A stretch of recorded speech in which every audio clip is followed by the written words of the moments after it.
ሰላም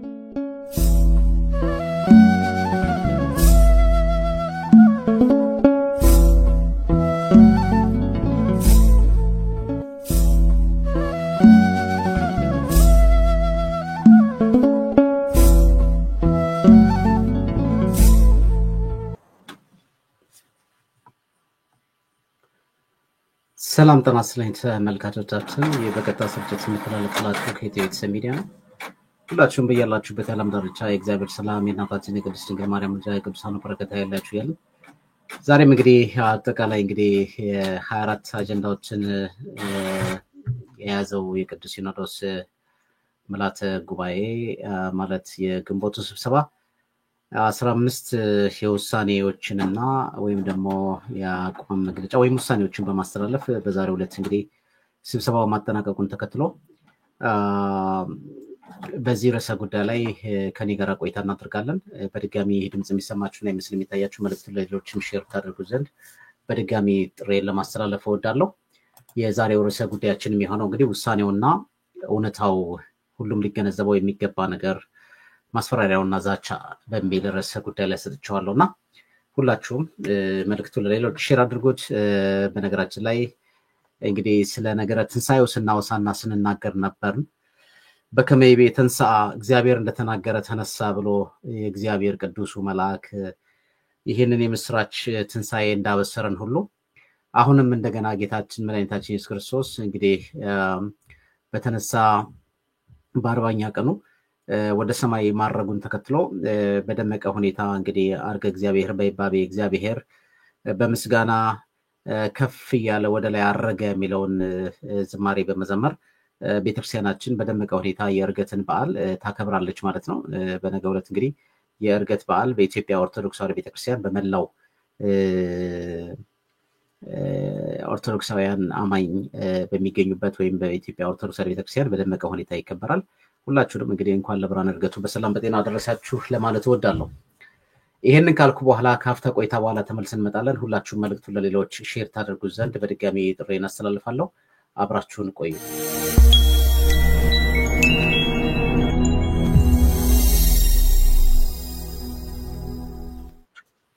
እንግዲህ የተወደዳችሁና የተከበራችሁ አድማጭ ተመልካቾቻችን ተመልሰን መተናል። ዛሬ ቆይታ የምናደርግበት እነዚህ ሁለት መሰረታዊ አጀንዳዎች ናቸው። የቅዱስ ሲኖዶስ ውሳኔውና እውነታው በሚል ርዕሰ ጉዳይ ላይ በስፋት እንነጋገራለን። እንደምታውቁት እንግዲህ እኛም ስብሰባውን ተሳታፊ ነበርን ማለት ይቻላል። በተለይ ኢትዮቤትስ ሚዲያ የሚደርሱንን መረጃዎች ከታማኝ ምንጮቻችን ለህዝብ ይፋ እናደርግ ነበረ። የኢትዮጵያ ኦርቶዶክስ ተዋሕዶ ቤተክርስቲያን ራሱ ወይም ደግሞ የቅዱስ ሲኖዶስ ጽሕፈት ቤትም የተሰበሰቡትን ውሳኔ ከማውጣቱ በፊት ነበር ውሳኔዎች የሚደርሱን። እንግዲህ ይሄ እንዴት ሆነ፣ ለምን ሆነ የሚለውን ነገር ሁላችሁም እንደምታውቁት የሚሰበሰቡት እነሱ ብፁዓን አበው ሊቃነ ጳጳሳት ናቸው። ስለዚህ እውነቱን ደግሞ የተረዱና ያወቁ መረጃውን እናገኛለን ማለት ነው እና በዛ መሰረት መረጃውን እናወጣለን ማለት ነው። እንደምታዩት በቴሌግራም፣ በፌስቡክ፣ በዩቲዩብ ድረገጻችን ላይ ያልናቸው ነገሮች ሁሉ እውን ሆነዋል። ከዛም ባሻገር ደግሞ ቀደም ብለን ስንናገር የነበርናቸው ሁሉ ነገሮች በአጠቃላይ እውን የሆኑበትንም ሂደት እናያለን ማለት ነውና እንግዲህ ቅዱስ ሲኖዶስ 24 አጀንዳዎችን ይዞ ተነስቶ ነበር። ከነዚህ ከ24 አጀንዳዎች ውስጥ በተለይ ቅዱስ ሲኖዶስ ስብሰባ ከመጀመሩ በፊት አስቀድሞ በሁለት በመጀመሪያ የተናገሩት እርግጥ ብፁዕ አቡነ ገብርኤል ቢሆኑም ከዛ ጋር ተያይዞ ለዘመናት ያህል እንግዲህ በክህደት ትምህርት በተለይ ደግሞ በነገረ ማርያም እንደዚሁም በክርስቶስ አማላጅነት ዙሪያ ላይና በነገረ ቅዱሳን ላይ የሚነሱትን የተለያዩ በብፁዕ አቡነ በርናባስ የሚነሱትን እንደዚሁም ደግሞ ብፁዕ አቡነ ፊልጶስ የተባሉትን አባት ልክ እንደዚህ የተናገሩትን በተመለከተ በዋነኛነት ህዝብን ቁጣ ያስነሳም ቀድሞ ከሲኖዶስ በፊት ትክክል አይደለም ብሎ የተናገረው ህዝብ ነው። ከዚህ ጋር ተያይዞ ይሄንን አጀንዳ በስተመጨረሻ ላይ አድርገውት እንደነበረ ይታወቃል። የሚፈልጉትን ነገር ከፈጸሙ በኋላ እንዳያጣላቸው እንዳያጋጫቸው ከዛ በኋላ ያው ሁሉን ነገር የሚፈልጉትን ነገር እርስ በርስ ከተወዳደኑ እርስ በርሳቸው ከተሿሿሙ በኋላ የመጨረሻውን አጀንዳ እንግዲህ ይቅርታ በሚል መንገድ ታልፏል ማለት ነው። እንዳው ከዛ በፊት ግን እንዳው የኢትዮጵያ ኦርቶዶክስ ተዋሕዶ ቤተክርስቲያን ጠቅላይ ዋና ስራ አስኪያጅ አቡነ ህልማቸውና ራያቸው ፍላጎታቸው ጠቅላይ ዋና ስራ አስኪያጅ መሆን ነበረ። ከባለፈው እንግዲህ ባሳለፍነው 3 ዓመት ውስጥ ብፁዕ አቡነ አብርሃም ጋር ተወዳድረው እንደነበረና ብፁዕ አቡነ አብርሃም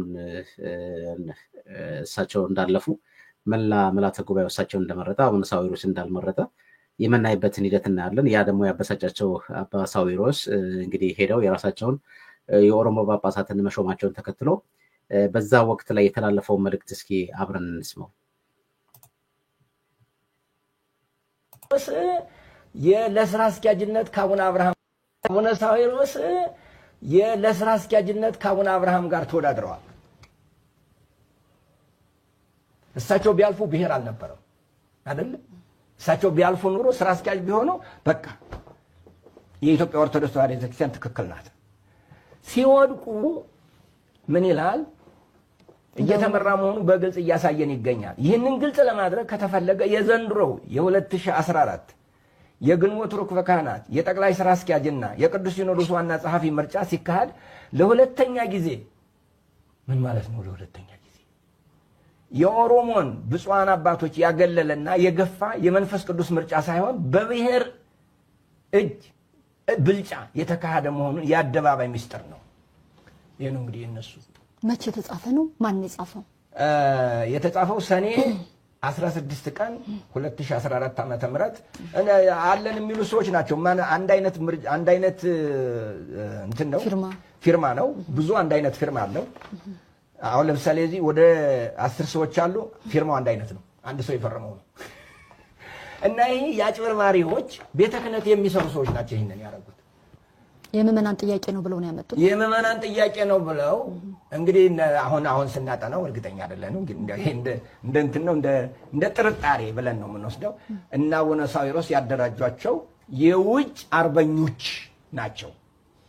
አቡነ ሳዊሮስ እኮ እዚህ ቁጭ ብለው ምርጫ ሲመረጥ 16 ነው ምናምን ድምጽ እኮ አግኝተዋል ለጠቅላይ ቤተ ክህነት ዋና ስራ አስኪያጅነት። ለምንድን ነው አቡነ ሳዊሮስ የወደቁ? ምክንያቱም ብቃት የላቸውም። ይሄን እናገራለሁ፣ ብቃት የላቸውም። የተመደቡበትን ቦታ በትክክል ማገልገል ያልቻሉ እዚህ ይህን ያህል ወደ 10 ምናምን ዓመት ሲቀመጡ አንድ ቀን ከሀገረ ስብከታቸው ያልሄዱ ሰው ናቸው። እንዴት አድርገው ነው እኚህ ሰውዬ ቤተክርስቲያንም ቢይዙ እነዚህ ሰዎች ከዚያው ቀጥሎ ገንዘብ እንትን ብሎብናል። የአዲስ አበባ ሀገረ ስብከት ደግሞ ፐርሰንት የሚሰበሰብ በመሆኑ አዲስ አበባ ሀገረ ስብከት በኦሮሚያ ውስጥ ስለሆነ ፐርሰንቱ ለኦሮሞ ይሰጥ። ቁልቢ ቤተክርስቲያን ኦሮሞ ስለሆነ ኦሮሞ ውስጥ ያለው ነገር ሁሉ ኦሮሞ ነው መውሰድ ያለበት የሚል ይሄ የጋፈፋ ይሄን ቃል ልጠቀም ይቅርታ አድርግልኝና ይሄ በቃ ሁሉንም ጋፎን ልብላው የሚል የስጋ አስተሳሰብ ያለው ነገር ነው። ይሄ ልብን ያደማል። ይሄ ቤተክርስቲያን አሁን እዚህ ላይ ነው እንግዲህ እነዚህ ሰዎች ቤተክርስቲያን ሳትሆን አይምሯቸው ውስጥ ያሉት ቤተክርስቲያን የምትሰጠው ጥቅም ነው።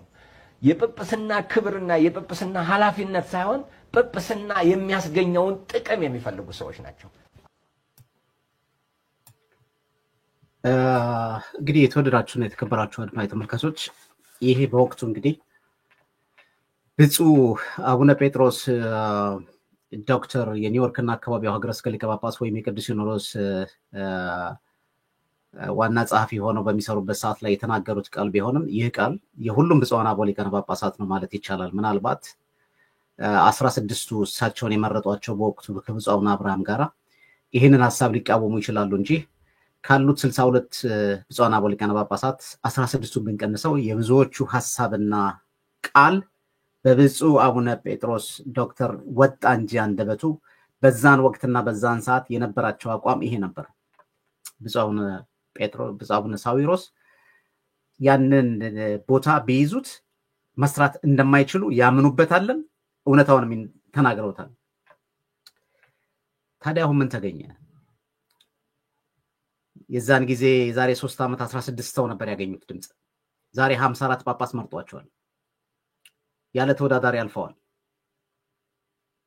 ስለዚህ ብፁዓን አበው ሊቃነ ጳጳሳት እናንተ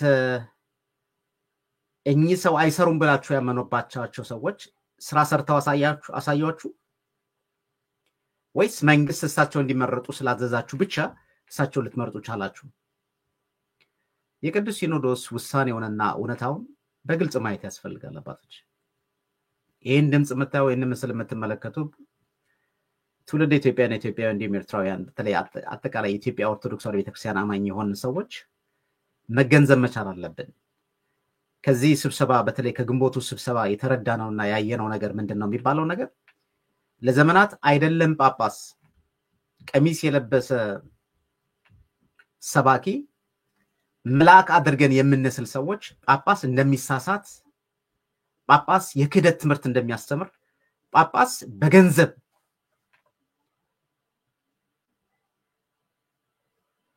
እንደሚታለልና ገንዘብም እንደሚያጠፋ በዚህ ቅዱስ ሲኖዶስ ውሳኔው ላይ አይተናል፣ ተመልክተናል። ቅድስት ሥላሴ መንፈሳዊ ኮሌጅን ህንፃውን አስይዘው የተበደሩት ብፁዕ አቡነ ፊልጶስ የተባሉት አባት ስህተት ስለሰሩ ነው ውሉን ያቋረጠው። ከባንክ ጋር የገቡትን ውል ያቋረጠው። የተበደሩትንም ገንዘብ ባንኩ ባቀረበው ሪፖርት መሰረት ገንዘቡን ያበደርኩት ብድርና የሰጠሁት ገንዘብና የተሰራው ስራ ሲታይ ገንዘቡ ጠፍቷል ያለው ነገር ተሸፍኖ ቢቀመጥም ነገር ግን ሲኖዶሱ ስህተት ሰርተዋል ሲል ስላመነ ከቦታ ባያነሳቸውም ስህተታቸውን አምኖና ተረድቶ ውሉን እንዲያቋርጡ አድርጓል። የተበደሩትንም ገንዘብ እንዲከፍሉ አድርጓል፣ አዟል ማለት ነው በአሁኑ ስብሰባ ላይ። ስለዚህ ጳጳስ አይሳሳትም፣ ጳጳስ ቅዱስ ነው፣ እንደ መላእክት ነው የምንልበት ዘመን አብቅቷል ማለት ነው። ይሄንን ደግሞ ያሳዩን ራሳቸው ናቸው ማለት ነው። ከዛ ሲቀጥል ጳጳስ የቤተክርስቲያኒቷ ራስ የምዕመኑ ጠባቂ መንጋ እናንተን ጳጳሳት አድርጎ ለመንጋው ጠባቂ ትሆኑ ዘንድ የሾማችሁስ ለመንጋው ተጠንቀቁ የሚለውን ቃል ሕግ አውጪና ሕግ አጽዳቂ የሆኑት ክህነትን በመስጠት የቤተክርስቲያኒቷን አገልግሎት የሚያሰፉ ብፁዓን አበው ሊቃነ ጳጳሳት የክህደት ትምህርት እንደሚያስተምሩ፣ ህዝብን እንደሚያሳዝኑ፣ የኑፋቄና ስህተት የበዛበትን ወይም ደግሞ ስህተት ያለበትን ትምህርት እንደሚያስተምሩ ሲኖዶሱ በግልጽ አሳይቶናል ማለት ነው። ስለዚህ ስንናገር የነበርነው ነገር እውነት ነው ማለት ነው፣ እውነት ነው ማለት ነው። ስለዚህ ጳጳስ ይሳሳታል፣ ጳጳስ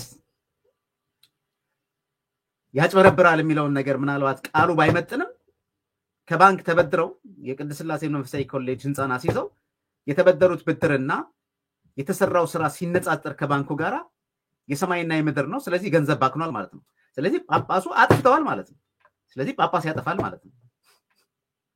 ይሄንን ስብሰባ አይተናል፣ ይሄንን ተረድተናል። ስለዚህ በዚህ ቋንቋ ትላንትና በነበረው ምርጫ ላይ 16 ብፁዓን አበው ሊቃነ ጳጳሳት ብቻ መርጠዋቸው ብዙሃን ይመውኡና በብዙ ሰዎች ድምጽ ደግሞ ብፁዕ አቡነ አብርሃም የተሻሉ ስራ ይሰራሉ ተብለው ስለተመረጡ አይችሉም የሚለው ቃል የብፁዕ አቡነ ጴጥሮስ ብቻ አይደለም፣ የብዙዎች ነው። ዛሬ እንዴት ይችላሉ አላችሁ ነው ጥያቄ።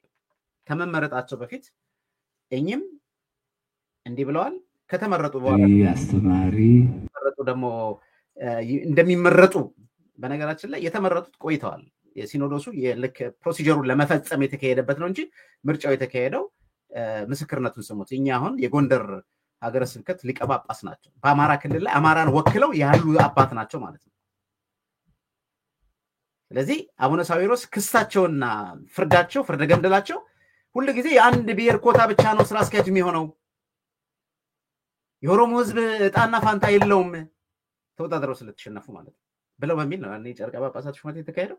አሁን ደግሞ እኚህ ጳጳስ ምን እንደሚሉ ብፁዕ አባታችን ብፁዕ አቡነ ሳዊሮስ ታላቅ መሪ፣ አስተማሪ፣ የማይደክሙ የማይሰለቹ በመሆናቸው በየሄዱበት ሁሉ አዲስ ነገር ያሳያሉና ብፁዕ አባታችን በእውነት የሥራ ዘመኖትን እግዚአብሔር አምላክ ይባርክልዎት፣ እድሜ ጤና ሰጥቶ ራሱ ጉልበት ሆኖ ደግሞ የበለጠ ስራ እንዲሰሩ እግዚአብሔር ይፍቀድልዎት ላለው እግዚአብሔር ለሁላችሁም ይፍቀድላችሁ።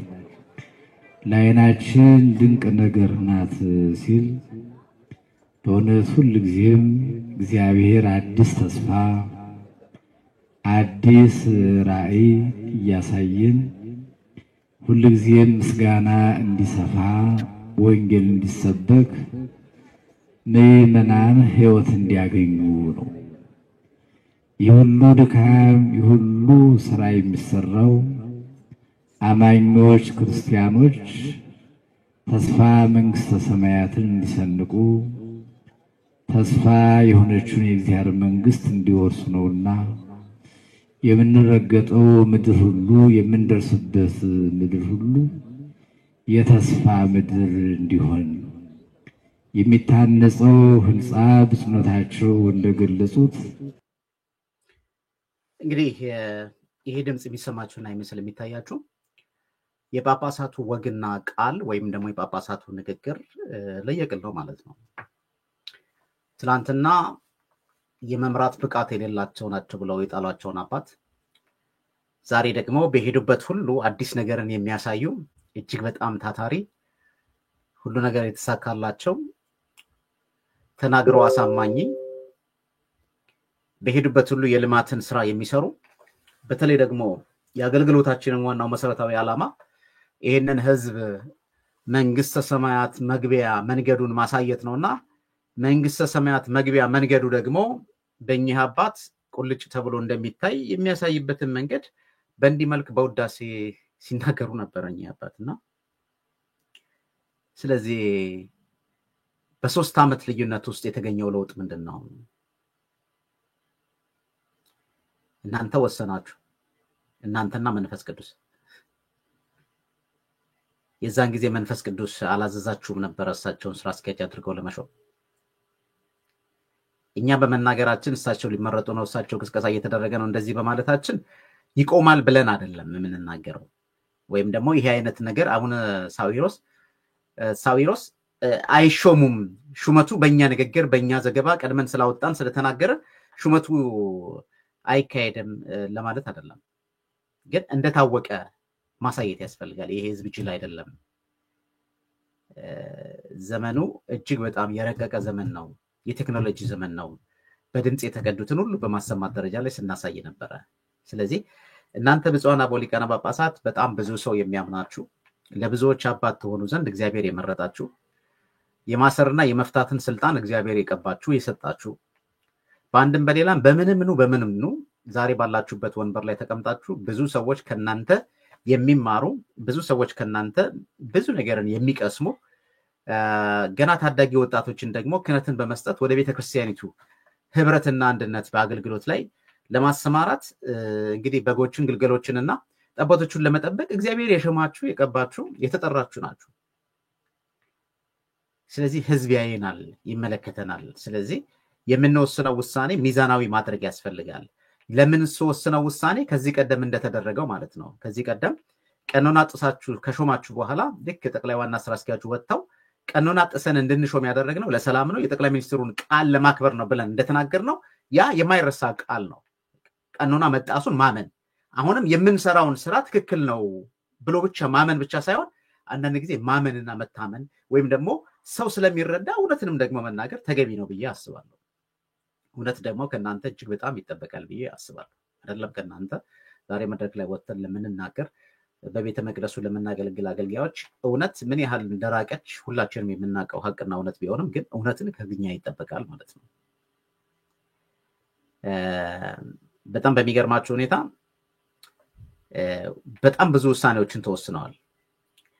ብፁዕ አቡነ ሳዊሮስ ስራ አስኪያጅነቱን ቦታውን ከተቆጣጠሩት በኋላ ያሰቡት ነገርና ወይም ደግሞ በእሳቸው ዙሪያ ላይ ከጀርባቸው ያሉ ሰዎች እንዲፈጸሙ ወይም እንዲፈጸም ከተፈጸመ በኋላና ፍጻሜው እውን ከሆነ በኋላ የተናገሩትን ነገር እንስማው እስኪ። እንዲህ ይላሉ።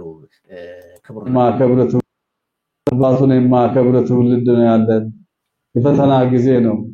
ቅድም እንኳን ተሾምኩ እንኳን ደስ አለ ሲሉ የነበረ አባቶች እንኳን ደስ አለ ብለዋል። ግን እንኳን ደስ አለ ሳይሆን እግዚአብሔር ያጽናህ ነው የሚባለው። እግዚአብሔር ያጽናህ ነው እንጂ እንኳን ደስ አለ አይባልም። ምክንያቱም በዚህ ዘመን ሹመት የሚሸሽበት ሹመት የሚያስፈልግበት ዘመን አይደለም። እንግዲህ የተናገሩት ነገር የመጀመሪያውን ቃል ስናየው በዚህ ዘመን አባቱን ማከብር ትውልድ ነው ያለው ብለዋል። አንድ ሰው ሲናገር ለመደመጥ በመጀመሪያ ደረጃ የሚናገረውን ነገር ማወቅ መቻል አለበት ብዬ አስባለሁ።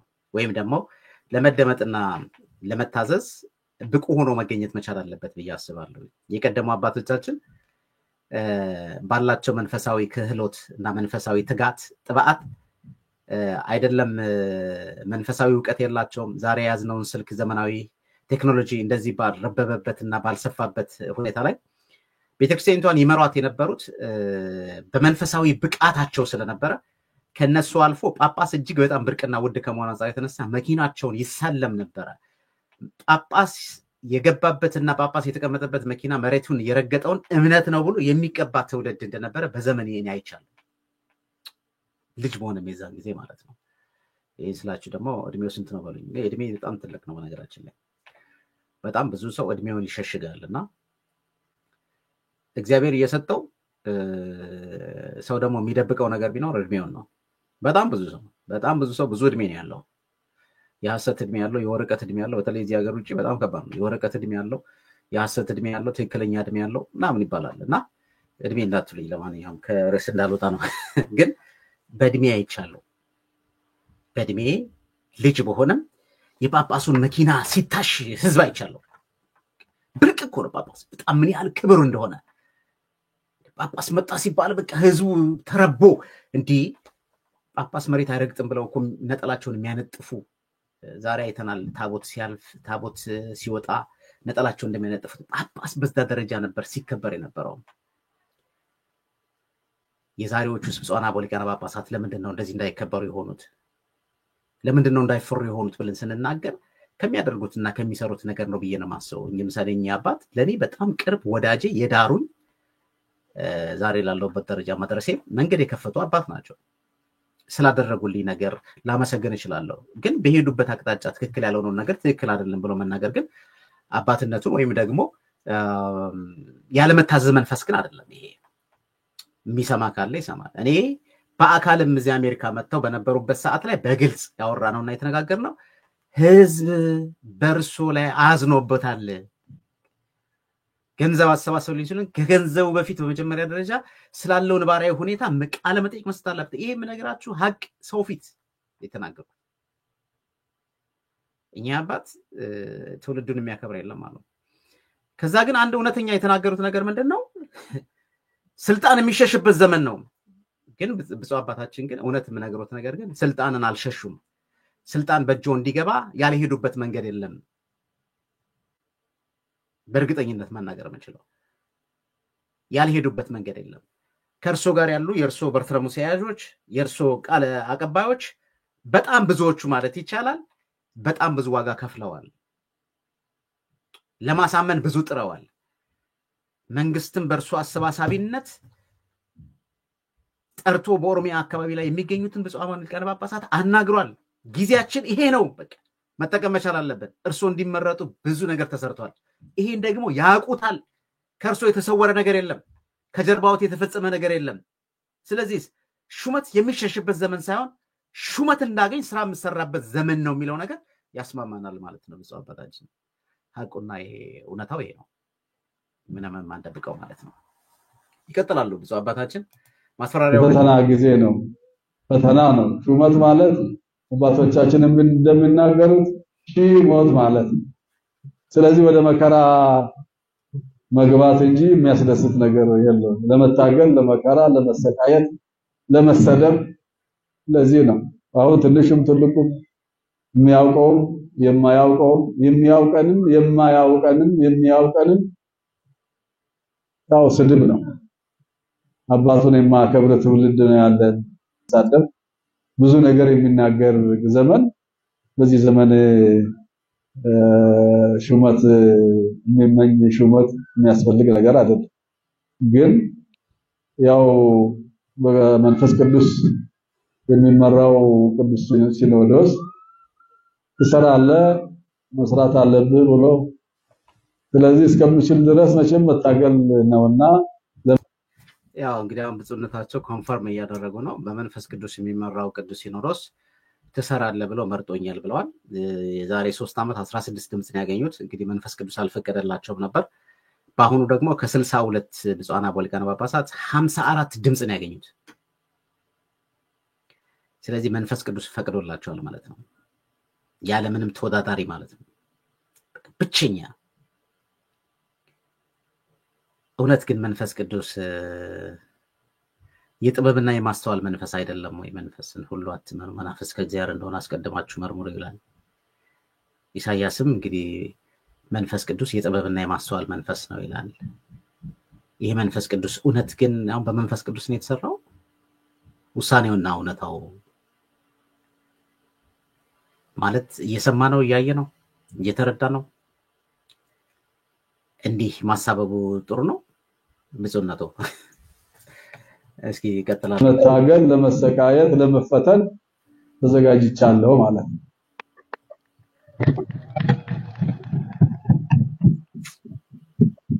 ስለዚህ እግዚአብሔር ያጽና፣ እግዚአብሔር እርዳ፣ ጽናቱ ብርታቱን ይስጥህ ነው የሚባለው እንጂ እንደዛ አይባልም ለማለት ፈልጌ። ስለዚህ እግዚአብሔር እንግዲህ የሚያሰራም እሱ ነው፣ የሚጠራም እሱ ነው።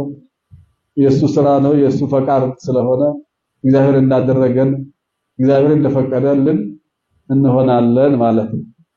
እግዚአብሔር እሱ ፈቃዱ ስለሆነ ማለት ነው።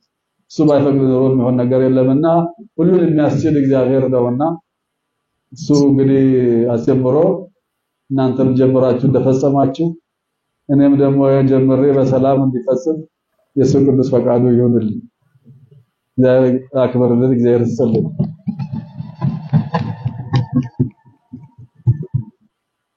እግዚአብሔር ምሕረቱን ቸርነቱን ይላክልን። እንግዲህ ብፁዕነታቸው በመንፈስ ቅዱስ የሚመራ ነው ብለዋልና እስኪ ይሄንን ነገር እንየው። ዛሬ የሰላም ሚኒስቴር መግለጫ አውጥቷል። በመንፈስ ቅዱስ ለሚመራው ሲኖዶስ በሰላም ለመጠናቀቁና ለተደረገው ነገር የኢትዮጵያ ኦርቶዶክስ ቤተክርስቲያን ሚዲያ ሁሉ የዘገቡት ይሄንን። በዛሬው ዕለትም ደግሞ በጣም በከፍተኛ ቶፕ የተመረጡት ብፁዓን አበው ሊቃነ ጳጳሳትና ሌሎችም የስራ ባልደረቦች ምክትል ጠቅላይ ሚኒስትሩን አናግረዋል ይላል። ስለ ሀገር ጉዳይ ተወያይተዋል ይላል። ሰላም በጠፋበት ሀገር ላይ የሰላም ሚኒስቴር ተብሎ ሰላምን የሚያደፈርስ ተቋም ባለበት ሀገር ላይ ስለ ኢትዮጵያ ኦርቶዶክስ ቤተክርስቲያን የሰላም ሚኒስቴር ምን ያገባዋል? ሰላም ሚኒስቴር ካለ እኮ ሰላምን ለማምጣት እውነት እንነጋገር ከተባለ ዛሬ ሰዎች ከቦታ ቦታ መንቀሳቀስ የማይችሉበት ሁኔታ ላይ እንዳለ ይታወቃል። ከአንዱ ሀገር ወደ አንዱ ሀገር መሄድ የማይቻልበት፣ በጠራራ ፀሐይ ሰዎች የሚዘረፉበት፣ የሚሰረቁበት፣ ጦርነቱ እስካሁን አልበረደም። እንደምናየው ነው። ሰዎች ቀን በቀን ይሞታሉ፣ ይገደላሉ። የሰላም ሚኒስቴር አለ። ይሄ የሰላም ሚኒስቴር ሀገርን እንደ ሀገር እንድትቀጥል ለማድረግ በየትኛውም መንገድ ዋጋን ከፍሎ ሰላምን ለማምጣት በማይሰራበት ሂደት ውስጥ ኢትዮጵያ ኦርቶዶክስ ቤተክርስቲያን የኢትዮጵያ ኦርቶዶክስ ቤተክርስቲያን ቅዱስ ሲኖዶስ የርክበ ካህናት ጉባኤ በሰላም መጠናቀቁ ታላቅ ስኬት ነው ሲል የሰላም ሚኒስቴር ገለጸ ይላል። ዘጋቢው ኢትዮጵያ ኦርቶዶክስ ቤተክርስቲያን ኢኦቲሲ ቴሌቪዥን ጣቢያ ነው። ይህንን አይተው ብዙ የሚቀባበሉ ሊኖሩ ይችላሉ። የኢትዮጵያ ኦርቶዶክስ ቤተክርስቲያን ቅዱስ ሲኖዶስ የርክበ ካህናትን ጉባኤ በሰላም መጠናቀቁን ታላቅ ስኬት መሆኑ የሰላም ሚኒስቴር አስታወቀ ይላል። ሚኒስቴሩ መስሪያ ቤቱን ጉዳዩን በማስመልከት የሰጠውን ጋዜጣዊ መግለጫ ሙሉ ቃል እንደሚከተለው ቀርቧል ይላል። የሰላም ሚኒስቴር የኢትዮጵያ ኦርቶዶክስ ቤተክርስቲያን ቅዱስ ሲኖዶስ የርክበ ካህናትን ጉባኤ በሰላም በማጠናቀቅ ለብፁዓን አባቶች፣ ለእምነት ተከታዮች የእንኳን ደስ አላችሁ መልእክቱን አስተላልፏል። የሰላም ሚኒስቴር በዚህ መንገድ ሰላምታውን የገለጸው ወይም ደግሞ አዎንታዊውን ደስታውን የገለጸው የሚፈልጋቸው ሰዎች ስለተሾሙለት ነው ወይስ ቅዱስ ሲኖዶሱ በሰላም ሁኔታ ውስጥ ምን ስላደረገ ነው? ቅዱስ ሲኖዶሱ የሰላም ሚኒስቴር ደስታውን የሚገልጸው በሰላም ለመጠናቀቁ በመንፈስ ቅዱስ የሚመራ ብለን የምናምነው ሲኖዶስ የመንግስትን ሰላም ይሄን ያህል ስጋት ነበረበት ማለት ነው ተጀምሮ ለመጠናቀቅ። ስለዚህ መንፈስ ቅዱስ የለም ማለት ነው። ሚኒስቴር መስሪያ ቤቱም የኢትዮጵያ ኦርቶዶክስ ቤተክርስቲያንን ለሀገር መንግስት ግንባታ፣ ኢትዮጵያ አብሮነት እንዲሁም በሀገር ሰላም ግንባታ ሂደቶች እንደሌሎቹ የሀገራት ሃይማኖቶች ሁሉ ጉልህ ሚና ስትጫወት የቆየች አሁንም ይህንን ተግባርና ያከናወነች እንዳለ ይገነዘባል ይላል። ለዚህም ልዩ አክብሮት አለን ይላል። ተቋማት ከቤተክርስቲያን ጋራ የውል የገባች ለሆኑት የውል ግባችን ለሆኑት የሰላምና የሀገር ግንባታ ዙሪያዎችም ተቀራርቦ መስራትን ከመንጊዜው በበለጠ ያለንን ቁርጠኝነት ለመግለጽ እንወዳለን። ይህች እንግዲህ የዘውትር ጥቅስ ናት፣ የማይሰለች ጥቅስ ማለት ነው። በጉባኤም ተመርጠው ኃላፊነትን ከተረከቡት አባቶችም ጋር ተቀራርበን ለመስራት ያለን ዝግጁነት እየገለጽን ቤተክርስቲያኒቷ በሰላምና በማህበራዊ ልማትና በሀገራዊ ግንባታ የሚጠበቅባትን ሀገራዊ ኃላፊነት እንድትወጣ ተስፋ እናደርጋለን። በድጋሚ የርክበ ካህናት ጉባኤ ለሀገራችን ሰላምና ለህብረ ብሔራዊ ግንባታ በሚያገዙ መልኩ በሰላም መጠናቀቁ ደስ ብሎናል። ስለዚህ መንግስት በሚፈልገው መንገድ ስለተጠናቀቀለት የሰላም ሚኒስቴር ዴታው ወይም ደግሞ ሚኒስቴሩ ተቋሙ በመንፈልገው መንገድ በመጠናቀቁ ደስ ብሎናል ይላል። ባይሆንስ ኖሮ አሁን ሳውረስ ባይሾምስ ኖሮ ምን ይከሰት ነበር? ምን ይሆን ነበር? ይሄንን ነው እንግዲህ በድጋሚ የርክበ ካህናት ጉባኤ ለሀገራችን ሰላምና ህብረ ብሔራዊ ግንባታ የሚያግዝ መልኩ በሰላም መጠናቀቁ ደስ ብሎናል። እንደገና ከተሾሙት ጋራ በሰላምና በፍቅር በአንድነት ለመስራት ቃል እንገባለን ይላል። የሰላም ሚኒስቴር ምን ያገባዋል? አሁን እዚህ እርግጥ ነው ትእዛዝ ተሰጥቷል። ትእዛዙ ስለተፈጸመ በትእዛዙ መሰረት ስለፈጸማችሁ እናመሰግናለን። ጨዋታው ይሄ ነው። ውሳኔውና እውነታው መሬት ላይ ያለው እውነታው ምንድነው ነው? እንግዲህ ቅድም እንደነገርኳችሁ ቅዱስ ሲኖዶስ 24 አጀንዳዎችን ይዞ ከ24 አጀንዳዎች ውስጥ 15 ውሳኔዎችን አሳልፏል ማለት ነው። በእያንዳንዱ 15 ውስጥ ላይም የተለያዩ በርካታ ውሳኔዎች እንዳሉ ይታወቃልና በተለይ እንግዲህ የብዙ ኦርቶዶክሳውያንን አንገት ያስደፋ ጳጳስ እንዲህ አይነት ነገር ሊናገር ይችላል እንዴ? ያውም በቆሎ ትምህርት ቤት ያለፈ ጳጳስ ወይም ያውም ደግሞ በገዳም ገብቶ የመነኮሰ በገዳም ገብቶ ያደገ በገዳም ገብቶ የተማረ በቤታችን ውዳሴ ማርያም ሰዓታቷን ቆሞ ያዜመ ያደገ ወይም በቤተክርስቲያን ውስጥ የኖረ አንድ ጳጳስ ወጥቶ በፕሮቴስታንት አንደበት የሚነገረውን የኑፋቄ ክህደት ትምህርት አትደንግጡ እያለ እያስፈራራ እያጽናና እያረጋጋ አትደንግጡ አትረበሹ ስትሰሙት ትደነግጡ ትችላላችሁ ይሄ ተረት ነው እያለ ሲናገር የነበረን ጳጳስ የመጨረሻ እንግዲህ ሁሉ ነገር ካለቀ በኋላ የመጨረሻ አጀንዳ አድርገውት በመጨረሻ አጀንዳ ላይ ምንድነው የተወሰነው? አቡነ ገብርኤል የምዕራብ ሸዋ ሀገረ ስብከት ጳጳስ፣ ብፁዕ አቡነ ፊልጶስ የደቡብ ኦሞና አሪ ዞኖች አህጉረ ስብከት ሊቀ ጳጳስ፣ ብፁዕ አቡነ በርናባስ የደቡብ ካሊፎርኒያ ሀገረ ስብከት ሊቀ ጳጳስ በሚዲያ ያስተላለፏቸው ትምህርቶች ስህተትና ነቀፋ ያለባቸው መሆናቸውን አምነው ቅዱስ ሲኖዶስንና መላውን ህዝበ ክርስቲያን ይቅርታ በመጠየቅ ሊቃውንት ጉባኤ ከቅዱሳት መጻሕፍት በማጣቀስ ያቀረበውን አስተምህሮ የተማሩት የሚያምኑትና የሚያስተምሩት መሆኑን በመግለጻቸው ቅዱስ ሲኖዶስ የሶስቱን አባቶች ይቅርታ ተቀብሎ ወደፊት እንዲህ አይነት የስህተት ትምህርት ውስጥ እንዳይገኙና ነቀፋ ያለበትን ትምህርታቸውን በማረምና በማስተካከል ርቱዕ የሆነውን የቤተክርስቲያናችን አስተምህሮ መሰረት በማድረግ በኢትዮጵያ ኦርቶዶክስ ተዋሕዶ ቤተክርስቲያን መገናኛ ብዙሃን ስርጭት ድርጅት በመቅረብ ትምህርት እንዲሰጡ በማለት ምልዓተ ጉባኤው ወስኗል። ስለዚህ በዚህ በግንቦቱ ሲኖዶስ ጳጳስ አይሳሳትም፣ ጳጳስ ሁሉ ጊዜ ትክክል ነው የሚለውን ነገር በግልጽ ያየንበት ነው፣ በገሃድ ያየንበት ማለት ነውና ስተትና ኑፋቄ ያለባቸው እንዳለ በመማመን ሲኖዶሱን ይቅርታ ጠይቀዋል ይላል እና ሲኖዶሱም ይሄንን ይቅርታ ሁለተኛ በዚህ እንዳይደገም በሚል ያስተላለፈው መልእክት አለ። እኔ እንደው አንድ ነገር ልናገር። ከሲኖዶሱ ምልዓተ ጉባኤው ስብሰባ በፊት ይሄ ትምህርት ትክክል አይደለም ብለው የተነሱት በቤተክርስቲያን ውስጥ ያሉት ሊቃውንት ናቸው። ሊቃውንቱን ተከትሎ ደግሞ ከሊቃውንቱም በፊት የህዝቡ ጩኸት ሰምቶት ስለማያውቀው አትደንግጡ የሚለው ቃል ሊያጽናናቸው አልቻለም። ምክንያቱም አይዟችሁ አትፍሩ ሲል ጌታ ፍርሃት ይወገዳል። የእግዚአብሔር መንፈስ የሌለበት ሰው ግን አትደንግጥ ቢል ድንጋጤ አይጠፋም ከውስጥ እና በጣም ብዙዎቻችን ደንግጠናል። አትደንግጡ ቢሉንም ደንግጠናል። ለምን? አትደንግጥ የሚለው ቃል አስደንጋጭ ስለሆነ ራሱ ማለት ነው። ከዚህ አንፃር ህዝቡ በከፊል ተቃውሟል። ይሄ ትክክል አይደለም ብሎ ማለት ነው። እነኚህ ጳጳስ አይደሉም እንዴ ጳጳስ በዚህ መንገድ እመቤታችን ላይ እንዲህ አይነት የክህደትን ትምህርት ይሰጣል ብለው በነገራችን ላይ ስለእመቤታችን ብቻ አወራን እንጂ ስለእመቤታችን ብቻ አይደለም። አጠቃላይ በጣም በርካታ የክህደትን ትምህርት አስተምረዋል። የክህደትን ትምህርት መጾም መጸለይ ቦታና ስፍራ እንደሌለው፣ ዳዊት መድገም እንደማያስፈልግ፣ ምክንያቱም ንጉስ ዳዊት ገዳይ ነው ነፍሰ ገዳይ ነው ብለው እስከመናገር ድረስ ነፍሰ ገዳይ የሆነውን ዳዊት ለምን ዳዊት የደገመውን ነፍሰ ገዳይ የሆነውን ዳዊት እሱ የጸለየውን ጸሎት ለምን ጸለያለ ነው ባጭር ቋንቋ። ከሰማይ የወረደልህ መልአክ የለም ነው። በጣም ብዙ ነገሮች ስለ ነገረ ቅዱሳን፣ ስለ ነገረ መላእክት፣ ስለ ነገረ ማርያም በመቤታችን ስደት ታሪክ ውስጥ በላያሰብ የሚባል ተዘከረነ ብሎ ያለበትን ሆነ በቃ ተዘከረነ ብቻ ማለት ነው። በቃ ሌላ ምንም አያስፈልግም። መንገድ ኢየሱስ ብቻ ነው። በእኔ እመን ብለዋል። በቃ ህይወትና መንገድ እኔ ነኝ። ሌላ በአቋራጭ መሄድ የሚባል ነገር አያስፈልግም። በጣም ብዙ ነገሮችን ነው እኛ አባት ያነሱት። እነዚህን አባቶች ያነሱትን ህዝብን አስቆጥተዋል። አሁን ቅዱስ ሲኖዶስ ይቅርታ ጠየቀ ብለዋል። ይቅርታ እንዲጠይቁ ተብለዋል። መቼ ነው ይቅርታ የሚጠይቁት?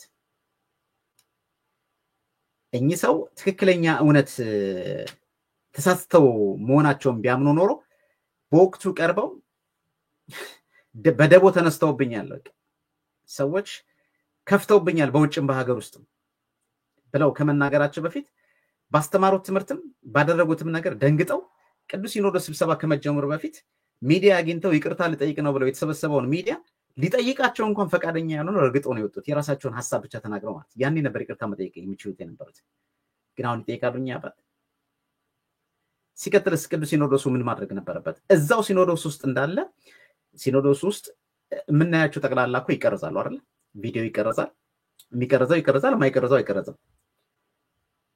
በሉ አሁን እዚሁ ሲኖዶስ ውስጥ የተናገራችሁን ቃል ለህዝብ ይፋ እንዲሆን ይሄው ሲኖዶስ ባለበት ልክ እንደዚህ መግለጫ አሰምታችሁ መግለጫውን ለህዝብ እንዳወጣችሁት ሁሉ እነዚህም አባቶች በተናገሩት ነገር አንዳንዶች ደሃ ልሳን ነው፣ አይ ተሳስቼ ነው፣ አይ እንዲህ ብዬ ነው የሚሉትም ካለ በዛ መንገድ መናገር ይችሉ ነበር። ለምሳሌ ብፁዕ በርናባስን ስንመለከትና ስናይ በመጀመሪያው ውሎ ላይ የሁለቱ ጳጳሳት ሲታይ ይቅርታ በሚጠይቁበት ሰዓት ላይ እኛኛውም ብፁዕ ፊልጶስም ደሃ ልሳን ይቆጠርልኝ እኔ ክደት አይደለም ብለው ካሉ በኋላ እኛኛውም ተሳስቻለሁ ይቅርታ ይደረግልኝ ካሉ በኋላ እኛኛው ግን እሞግታለሁ ነው ያሉት።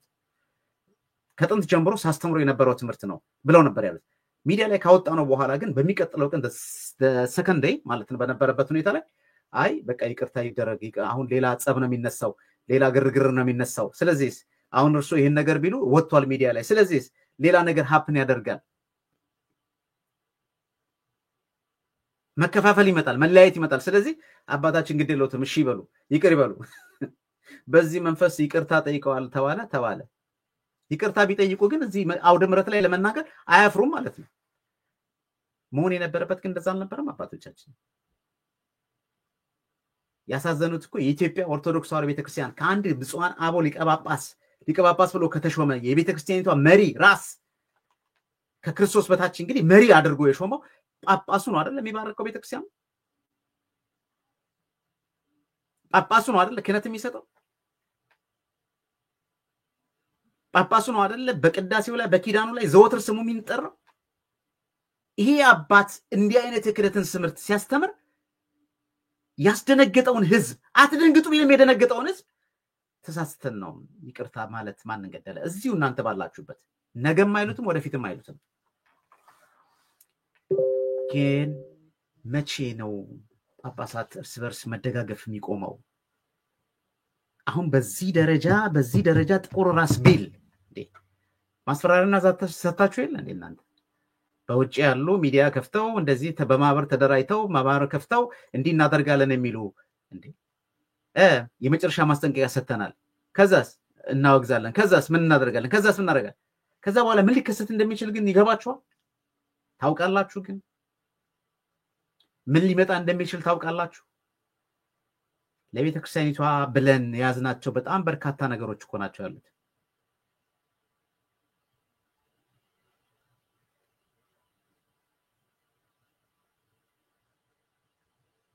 አሁን ይህንን ያደረገው ጥቁር ራስ ቢሆን ወይም ሌላ ጳጳስ ያልሆነ ሰው ቢሆን ምን ነበር ሊደርስበት የሚችለው?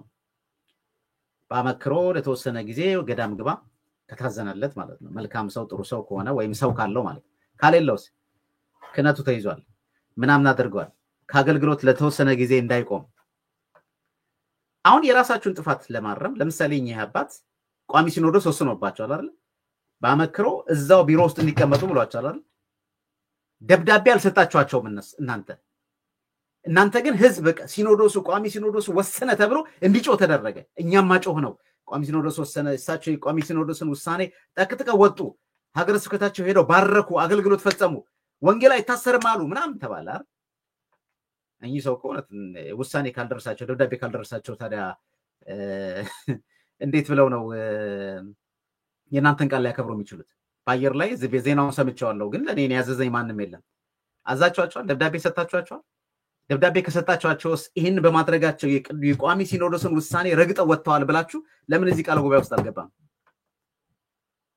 ግን የለማ ልከክልኝ ነው፣ ደግፈኝ ልደግፍ ነው፣ ቁምልኝ ልቁምል ነው፣ አያሃለው ጠብቀኝ፣ አንተም ይሄኝ ጠብቀኝ። ይሄ ነው ተስተር በየሀገረ ስብከቱ የምንሰማቸው ብፁዓን አበው ሊቃነ ጳጳሳት የሚተገብሩት የሚያደርጉትን ነገሮች ስናይና ስንመለከት እጅግ በጣም ይገርማል፣ ይደንቃል። ግን ጳጳስ ተከሶ መጥቶ ማን ነው ፍርድና ፍትህ የሚሰጠው? በዘመናዊ መስሪያ ቤት ላይ አንድ ሹማምንት ህግ አውጪና ህግ አጽዳቂ የሆነው ቦርድ እንበለው ብቻ በማንኛውም በማኔጅመንት ላይ ያሉ አካላት ስራ አስፈጻሚ አካላት ስህተት ቢሰሩ ከስህተታቸው ጉዳዩ ይታየና ዲሞሽን የሚባል ነገር አለ። ወደታች ሊወርዱ ይችላሉ፣ ወይም ከስራ ሊባረሩ ይችላሉ፣ ወይ ደግሞ ተርሚኔት ሊደረጉ ይችላሉ። ይሄ ተርሚኔት የሚደረግ የለም፣ ምንም የሚደረግ ነገር የለም። ስህተት ለመጀመሪያ ጊዜ እኮ የሰማነው ለመጀመሪያ ጊዜ በዚህ የግንቦቱ ሲኖዶስ ለመጀመሪያ ጊዜ ጳጳስ ተሳስቶ ስህተት ሰርተዋል ተብሎ የተነገረው እኮ ለመጀመሪያ ጊዜ ነው። ይሄንንም እኮ ልናመሰግን ይገባል። ለመጀመሪያ ጊዜ እኔ ጠቅላይ ቤተ ክህነት ግቢ ውስጥ በምሰራበት ሰዓት ላይ የኢትዮጵያ ኦርቶዶክስ ተዋሕዶ ቤተክርስቲያን ሰበካ ጉባኤ ማደራጃ መምሪያ ዋና ጸሐፊ፣ ከዛም በፊት እንደገና ደግሞ የጠቅላይ ዋና ስራ አስኪያጅ ጉዳይ አስፈጻሚ ሆነን የመንበር አሁን አቡነ ሳዊሮስ የነበሩበት ቦታ ላይ ጉዳይ አስፈጻሚ ሆኜ የምናስገባ የምናስወጣው እኛ ነን። የሚመጣው ጉድ መከራ ነው። መኪና ሞልተው የሚመጡ ሰዎች አሉ ከሀገረ ስብከት ጳጳስ ከሰው የሚከሱት ግን ጳጳሱን የሚከሱት ጳጳስ ጋር ነው። ዱ ዩ ቲንክ ፍትህ የሚያገኙ ይመስላችኋል? የለም። ጳጳስን አሳልፎ አይሰጥም፣ ማንም አይሰጥም። ይሄ ዘመን መቆም መቻል አለበት። ዛሬ ያየነው ፍትህ የሚመስል ውሳኔ በዚህ መንገድ ተጠናክሮ ቀጥሎ በይፋ በአደባባይ በኢትዮጵያ ኦርቶዶክስ ቤተክርስቲያን ቴሌቪዥን ቀርበው መቼ ነው የሚቀርቡት? ቀኑም ስፔሲፊካሊ መደረግ ነበረበት። ይሄ ስብሰባ እንዳለቀ ቀርበው ኢንተርቪው እንዲያደርጉ ቃለ መጠይቅ እንዲያደርጉ እንዲፈጽሙ ይሄንን የሚሞግት ይሄን ነገር ያሉበት ምክንያት ለምንድን ነው? አስተምሮቱ ያደለ እንዴ? ሊቃውንቱ ፊት ቀርበው እሺ እሱ ይቅርና በቃ እነሱ ብቻ ተናግረው ቢወርዱ ምንድን ነው የሚናገሩት? ባለፈው በዚህ ባስተማርነው ትምህርት ዙሪያ ላይ እንዲህ አይነት ስህተቶችን በጣም ብዙ ህዝብ አዝኗል። እንግዲህ ቅዱስ ሲኖዶስን ይቅርታ ጠይቀናል። አሁንም ደግሞ ህዝብን ይቅርታ እንጠይቃለን። ስናገረው በጣም ቀላል ነው አይደል? ይሄን ለማለት ከባድ ነው። ለማንኛውም ውሳኔውና እውነታው ሁሉም ህዝብ ሊገነባው የሚገባ ነገር ወይም ደግሞ ሊገነዘበው የሚገባ ነገር ከዚህ የቅዱስ ሲኖዶስ ምልዓተ ጉባኤ ስብሰባ አንደኛ ጳጳስ አይሳሳትም የሚባለውን ነገር ከህሊናችን ልናወጣ የሚገባበት ነው። ጳጳስ እንደኛ ሰው ነው። እግዚአብሔር መርጧቸው፣ እግዚአብሔር በአገልግሎታቸው ለይቷቸው፣ አሊያም ደግሞ በዘራቸው አሊያም ደግሞ በማንኛውም መንገድ ብቻ ነው በምን በለው አሁን ቤተክርስቲያኒቷን እንዲመሩ ሆነዋል አይደል? እነዚህ ሰዎች በያዙት ክህነት ደረጃ በያዙት ስልጣን የተለየ ደረጃ አላቸው ብለን ነው የምናምነው። ከዛ ባሻገር መላእክት ናቸው፣ አይሳሳቱም፣ ፍጹማን ናቸው። እነሱ ተሳሳቱ ማለት ቤተክርስቲያኒቷ እንደዚህ ሆነች ማለት የሚባልበት ነገር የለም። ጳጳስ ሊሳሳት ይችላል፣ ቤተክርስቲያን ትቀጥላለች። የሚታረም ካለ እንደዚህ ይታረማል ማለት ነው። በግልጽ እንደሰማ ነው ማለት ነው። ከዛ ባሻገር እውነትን ነጋገር ከተባለ ይህን ተከትሎ በተለይ በስተመጨረሻ ላይ የተቀመጠውን ነጥብ እንደው መናገር እፈልጋለሁ እና ምንድን ነው የሚለው በሀገር ውስጥም ሆነ በውጭ ሀገር የሚኖሩ በግልና በቡድን ተደራጅተው ማህበራዊ ሚዲያዎችን በመክፈት ከሃይማኖትና ከስነ ምግባር በወጣ መልኩ የቤተክርስቲያናችን ልዕልናና የቅዱስ ሲኖዶስን ክብር የሚጋፋው የአባቶቻችንና የአገልጋዮችን ተልእኮ የሚያደናቅፉ ያልተገባና መሰረት የሌለው መግለጫን የሚያሰራጩ አካላት እንዲታረሙ ቅዱስ ሲኖዶስ ለአንዴና ለመጨረሻ ጥብቅ ያሳስባል ይላል። በመጨረሻም በሀገራችንና በአንዳንድ ቦታዎች የሚታየው ግጭት፣ መፈናቀል ተወግደው የሰው ልጅ የመኖር የመዘዋወር መብት ተከብሮ ሰብአዊና ክብሩ ተጠብቆ ሁሉም ዜጋ በእኩልነትና በሰላም በፍቅር ተከባብሮ በአገር እንዲኖር አለመባባትና ውይይት እንዲፈታ በቤተክርስቲያን ጥሪዋን ታስተላልፋለች ይላል። ግጭት፣ ጥላቻ፣ ደም መፍሰስና አካል ከማጉደል ንብረትን ከማጥፋት በቀር የሚያመጡት ክብርና ዘላቂ ሰላም ስለሌለ ልጆቻችን ችግሮቻችሁን በሰላማዊ መንገድ እንድትፈቱ ቅዱስ ሲኖዶስ ደጋግሞ ጥሪውን በማቅረብ በመላው ዓለም ጦርነትን በመላባቸው ሀገሮች ሁሉ በሰላምና በእርቅ እንዲሰፍኑ በመጸለይ ቅዱስ ሲኖዶስ ግንቦት 20 ቀን 2017 ዓ.ም ዓመታዊ ጉባኤውን በጸሎት አጠናቋል ይላል። እግዚአብሔር አምላክ ኢትዮጵያንና ሕዝቦቿን ይባርክ ይላል።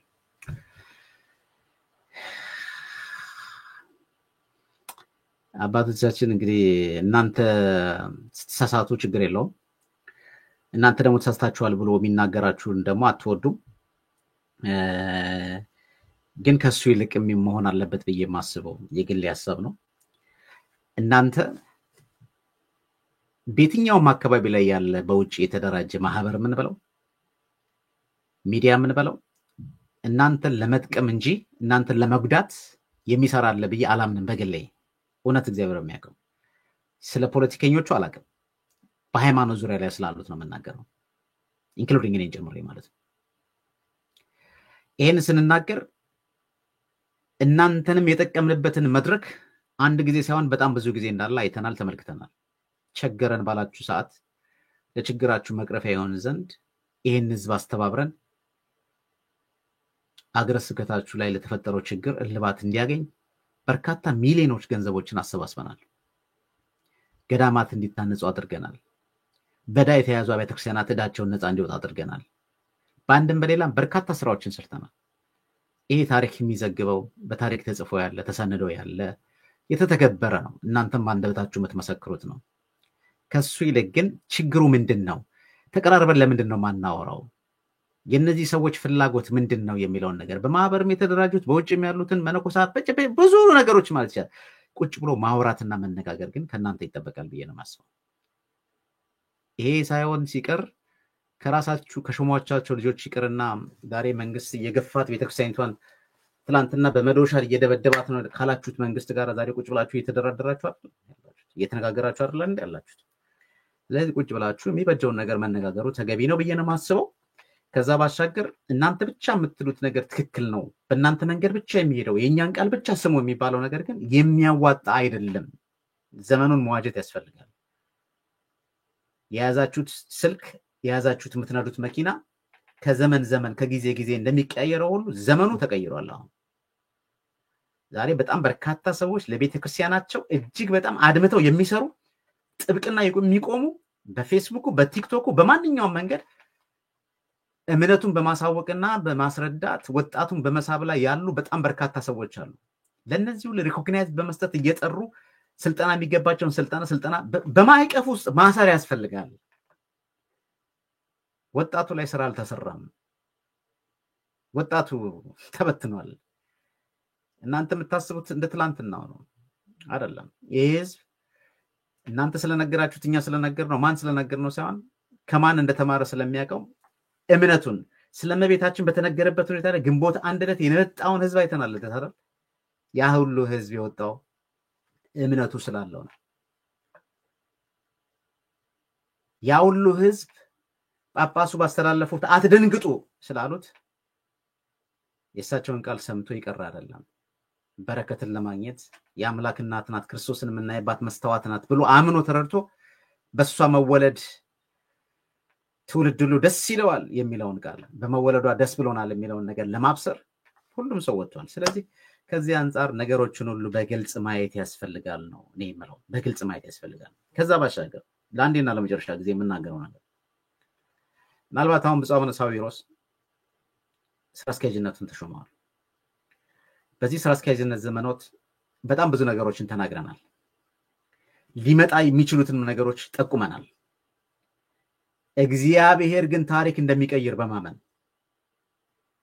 ለቤተ ክርስቲያኒቷ በሚበጅ መንገድ እርሶን ካሁን በኋላ እኛ በተናገርነው ሌሎቹ ትክክል አይደለም ቢሉ የሚወርድ ነገር ስለሌለ የሚጨመርም ነገር ስለሌለ ስልጣንን መሸሽ ነው እንዳሉት እርሶ በመሸሽ የሚያመልጡበት ነገር ስለሌለ ለቤተ ክርስቲያኒቷ በሚበጅና በሚመጥን መንገድ ትላንትና ካደሟት በላይ ዳግም እንዳያደሟት ትላንት ካቀሶላት በላይ ዛሬም እንዳያቆስሏት ዝቅ ብዬ በልጅነት መንፈስ ለመናገር ወዳለሁ። የእድሜቱን አጋማሽ እርሱ አይደለም እኛ ኖረናል። ከዚህ በኋላ የሚቀረን ምን ያህል ነው? ምን ያህል ጊዜ ነው የምንኖረው?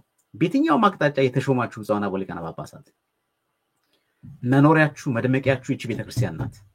ጌጣችሁ አንድ አባት ሲናገሩ መድረክ ላይ ሰምቻለሁ። የኔ መኖር የኔ ህልውና ቤተክርስቲያን ስትኖር ነው ብለዋል። ቤተክርስቲያን ከሌለች ከባህር ውስጥ የወጣ አሳ ህይወት እንደሌለ ሁሉ ያለ ቤተክርስቲያን ጳጳስ ምንም አይደለም። ለቤተክርስቲያኒቷ ቅድሚያ በመስጠት ከግል ጥቅም ከእርስ በርስ መጠቃቀም ወጥተን ስለ ቤተክርስቲያኒቷ ህልውና ታዳጊ ትውልድን የሚመጣው ትውልድ ላይ ከመስራት አኳያ ስራዎች እንድትሰሩ ለማሳሰብ ወዳለሁ። ለዛሬ የነበረን ፕሮግራም ይሄንን ይመስላል። አድማጭ ተመልካቾቻችን መልእክቱን ለሌሎች ሼር ላይክ በማድረግ ታዳርሱ ዘንድ በአክብሮት ጋብዛችኋለሁ። ውሳኔና እውነታው ሁሉ ሊገነዘበው የሚገባ ነገር ዛቻውም ፍራቻውም ምንም የሚመጣ ነገር የለም። እውነት እውነት ናት። እውነት አርነት ታወጣለች። ሰላም ሁኑ። ሰላም ቆዩ። ሁላችሁንም ወዳችኋለሁ፣ አከብራችኋለሁ። ሚዲያችን እንዲጠናከር ሚዲያችን ለምትረዱ ለምትደግፉ ከጎናችን ሆናችሁ ዛሬ ድረስ ላልተለያችሁን ለምትደግፉን ትልቅ አክብሮት አለኝ። ሚዲያችንን ደግፉ። ሰላም ሁኑ። ሰላም ቆዩ።